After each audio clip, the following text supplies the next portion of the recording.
I just got home literally probably about an hour and a half ago. I took a nice bath. I don't do baths. If anybody that knows me, I don't do baths. I feel like they're just such a waste of time. I feel like as I'm sitting there, I'm thinking of all the many things that I would rather be doing than sitting in basically dirty water.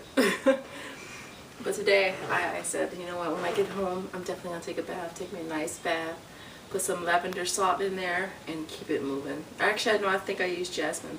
It smells so good. Today was marathon day, and this is my medal for today, which is awesome. Don't look at my nails because I just kind of chipped them away as I ran. Now, my goal today, my goal time was 4.5 hours. And my finishing time was 4:32 and 45 seconds. So because I did so much better this year than I did last year. Like literally, I feel like my training was really more so up to par this year. I ran the first 21 miles before I stopped to use the restroom.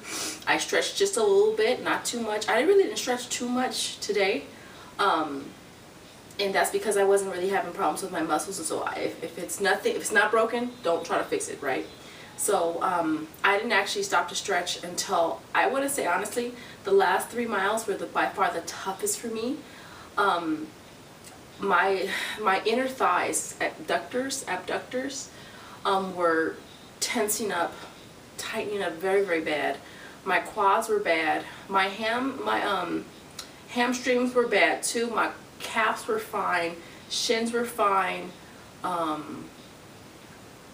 and so basically it was just like my knee and up, which was weird because through my training, only issues I ever had was with the exclusion of the knee and the foot or knee and the ankle was the knee down. And so but for today, my issues were basically my thigh area. All right, so I basically, let's see, the last few miles was just hard. Like literally, like I stopped to walk because I was just like, I was really, really bearing it for a while, trying to just continue to run through the pain, and I stopped to walk, and this other runner, she says, come on, she says, come on, we can do this.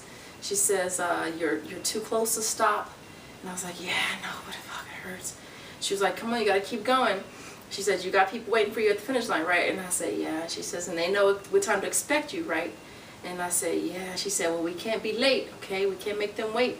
And I was like, fuck. And so that was basically all I really needed, you guys, really. And I just, if I knew her name, I would just want to say, just thank you so much, because just her stopping and taking the time out to push me was just, it's just makes me speechless, you know. It really, really does. Because, and then she was up ahead of me, and she glanced back every so often to see if I was still there, and I kept running, and I kept running, and I just you know. And it's funny because it's like, I know I've made little comments about the cost of running a marathon and how expensive it is to run LA, and you guys know this year I basically paid $191, and I was bitching and complaining about how expensive it is. But you know what, as of this point, I will never ever complain again as far as how expensive it is to run the LA Marathon, because, and you guys know, marathon after marathon, I've always been very appreciative of the volunteers, because without them there would be no marathon. In all lessons, I really do truly feel that way. I mean, these people come out and they take their freaking day and they give it to me. They give it to us, they give it to us, and they encourage us, and they encourage a lot of us in ways that our families are not there to do. And they push us, and throughout my whole run, the volunteers, they're like, come on, you can do it, you're almost there, it's downhill from this point on, you know. And I will never ever bitch and complain about how much it costs, because literally they're doing it for free. It ain't costing them anything. And so I want to thank all the volunteers that come out year after year and support us runners. Thank you. You know what I'm saying? Because without you, it just would not be the same. Other than that, you guys, I had a good run. I did. My niece, my dad, and Papa's was able to come out with this year, which was just absolutely amazing. Because if you guys have watched me for a while, you know I've had a hard time getting. I had an amazing time. I'm super sore right now. My muscles were cramping up so bad the last 3 miles. It was by far the hardest. The hardest was the last 3 miles because, God, it's like I wanted to stop. I really wanted to stop so many times. All these walls going up in my head and trying to stay focused, and it's like the last mile and a half I literally had to put on some Jay-Z on my iPod and just go into a zone. I went into a zone, and that's how I got through the last mile and a half. And it's funny because as you're running closer to the finish line, it literally feels like it's going further out, and it's like, it's crazy.